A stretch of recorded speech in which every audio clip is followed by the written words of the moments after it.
Good afternoon on what is a cool, grey and overcast day. It is Saturday, 28th of January. I've got a nice hot cup of tea.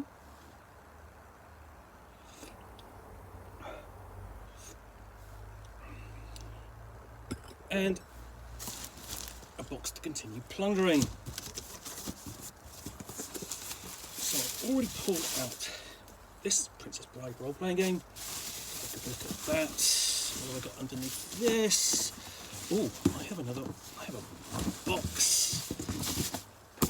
And what I have here is a copy of Man, Myth and Magic, a role-playing game of man's greatest adventures, published by Yaquinto in 1982.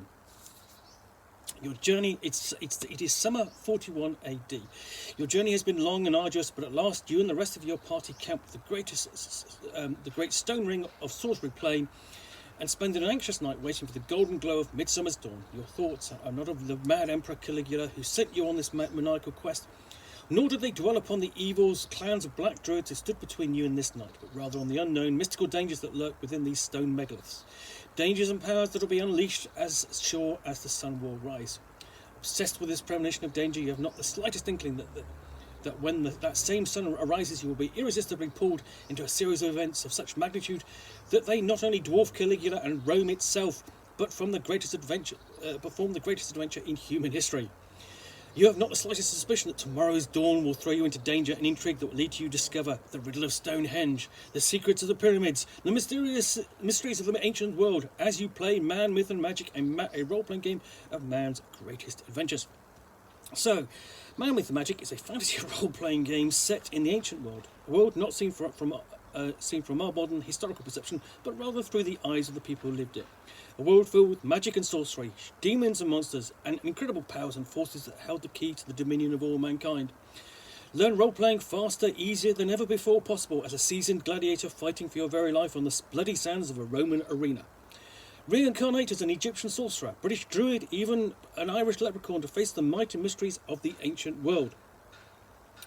There has never been a role-playing game system like Man, Myth and Magic. The basic game is so simple to learn and presented in such a manner that you actually play as you read through for the very first time. The advanced game is so rich and varied that it will bring you literally years of breathtaking magic, mystery, and adventure. The scenarios are written in such full-flavoured, spirited style that it makes it easy to become the best game master players have ever seen. Mr. Brennan, author of a dozen books, has created a new kind of novel, one that people role-play rather than read. While each exciting adventure may be played separately, it is also a chapter or episode in a series that are all interrelated and filled with mystery, intrigue and irony.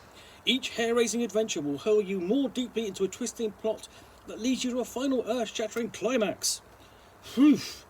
About the author, Man, Myth and Magic has been specially commissioned by Yaquinto from novelist and author Herbie Brennan, whose books on fantasy, science fiction and the occult have earned him an international following. This is the first time that a major fiction writer has turned his attention to building a role-playing system from the ground up, and the results are staggering. The game includes Man, Myth and Magic comes complete with 3 booklets containing all of the rules, the adventures, 3 for the basic game and 3 for the advanced, and a Game Master's Guide containing various charts, tables and maps, along with 2 percentile dice, a pad of character sheets, and player aid information and a large folded sheet of tear-out maps. Wow, that is a blurb. There's a lot on the back of that box. Let's have a look inside. Now, Yaquinto itself is a publisher, best known, really, I think it started doing sort of like playing cards, but it expanded into books and so on, and also board games, because it had the means to turn out really quite high quality board games for the period. Printing presses, cardboard, you can be able to cut and print the cardboard and so on. And it is best known for its, back in the day, for its cardboard, basically war games. So you're talking things like Ironclads or Armour 88 and so on. And also for the album series of games. Now I've done unboxings of those, and they are board games designed around the format of the double LP album sleeve.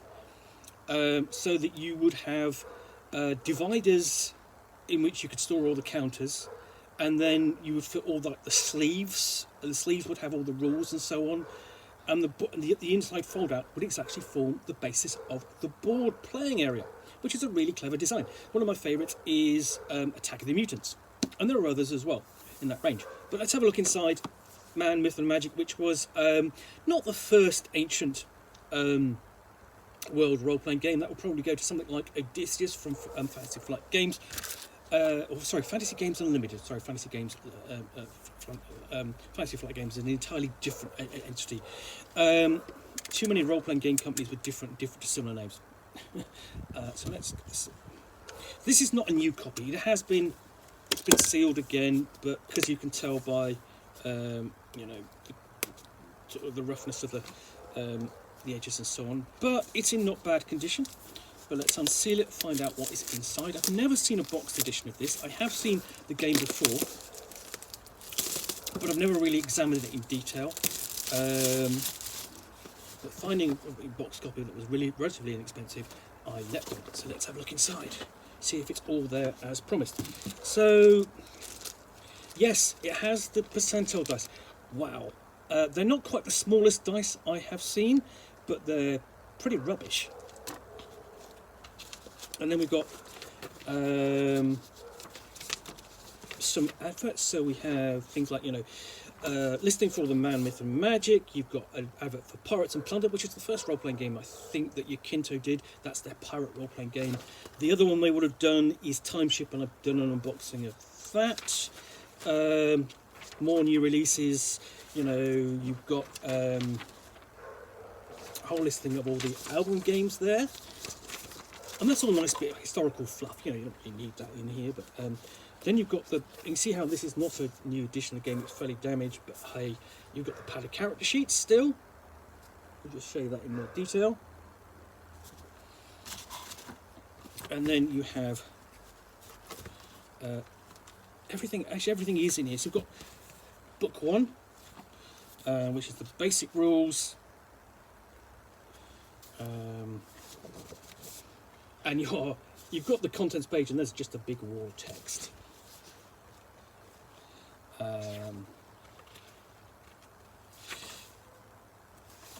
Birth of the Gladiator, covering with training, basic character creation, unarmed combat, and so on. You've got a plan of a warrant. I don't know why you've got that there. At that point it seems a little odd, but obviously that's the start of sort of like an adventure which you can start playing. First encounter, so you really are kind of working your way through this as you go, learning the rules and playing at the same time. And it is just a lot of text. There's no illustration in here, or very little. Then you've got basically it's a training labyrinth. You've got a plan of Gallicus as well. Presumably that's like basically a place for the gladiators to train in. Discussion of gladiator types.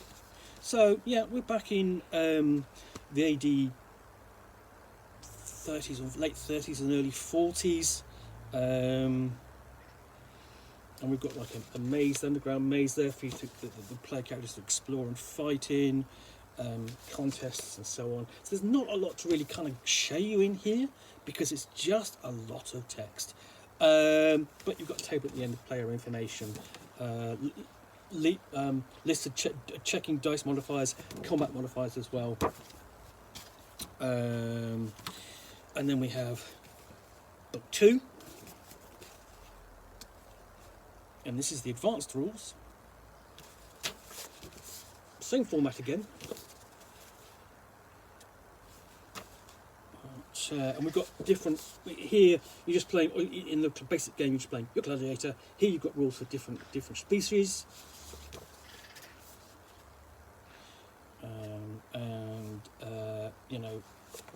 Options for character backgrounds, so merchant, warrior, philosopher, priest and so on, potentially inheritance, weapons and armour,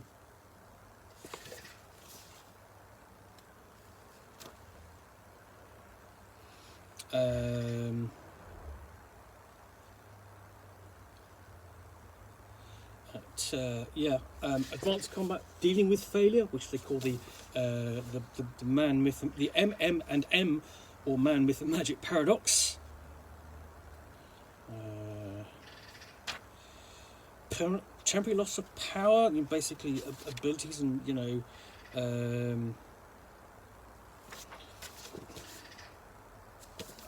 just oddly phrased in here. I think you look at here we have different special abilities that you can have depending upon your cultural background, where you're from. And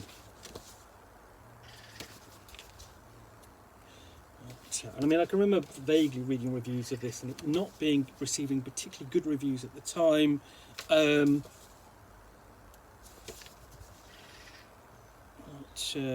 We've got rules of magic, optional rules,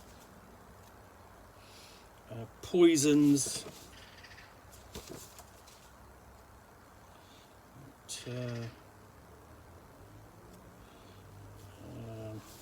grimoire, spells. So not much the advanced rules, but we've got a full list of spells and so on the different characters have access to, depending upon their origins. And we've got a character sheet. So yeah, that's the second book, and then the third book we have is actually that's the thickest book actually. But the production values on this are excellent. They are good, sturdy books. We have Back to the Warren, the starting adventure, and we've got House of Livia the Poisoner.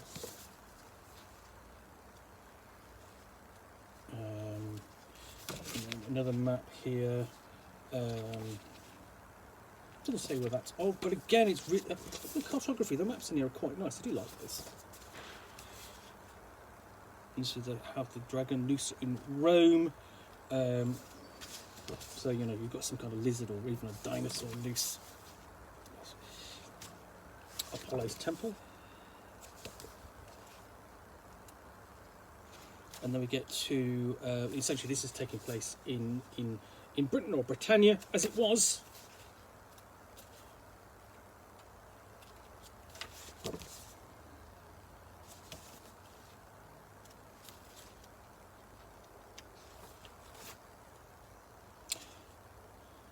Then we've got the Witches of Lolag Sheik.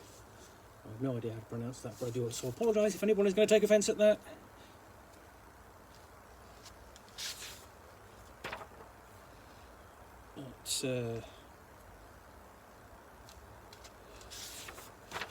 If that, I don't know what that is, but I'm wondering whether is that meant to be a leprechaun? Who knows? Let's say quite a lot of text heavy, given despite the size of the book. And then we have the Great Pyramid revealed.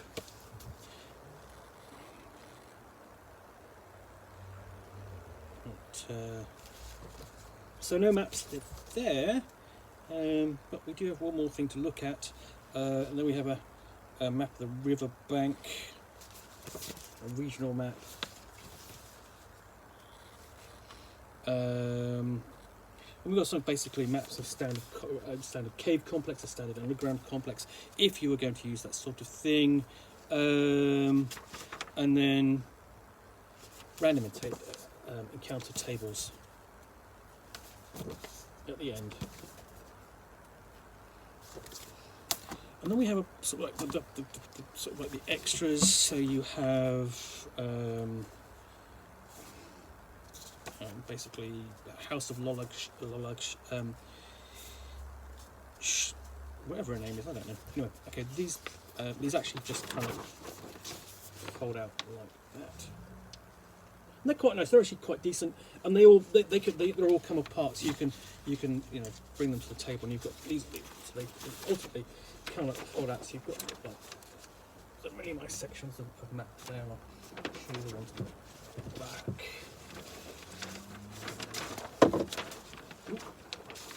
You've got even one of Stonehenge there, and there are the others. That's actually quite nice. So yeah, let's see if I can fold that back down correctly. I don't think I have at this point. So yeah, let's see.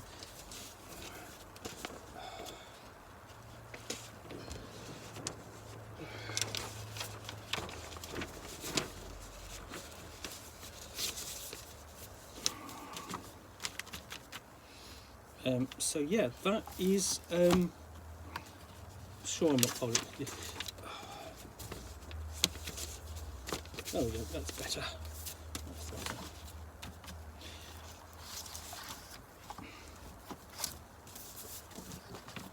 So yeah, that is Man, Myth and Magic, and I have to say the you know the whole blurb on the back, just you know, just a blast of hyperbole there, that is quite seems quite you know, inappropriate given how the degree you know of regard to which this game is not held. It's regarded as an interesting, you know, entry into the genre. I doubt anybody's playing this now, but you can get hold of this. And Precis Intermedia do a reprint of this.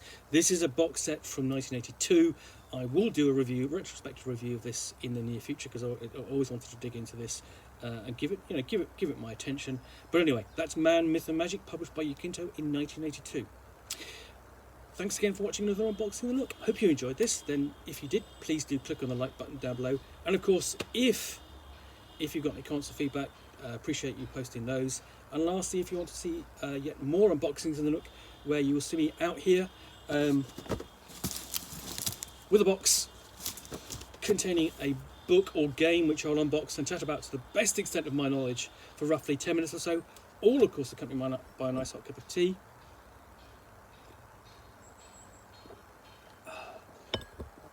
Then please do click on the subscribe button down below. Thanks again for watching another unboxing of the Nook. We'll be back again soon with another one.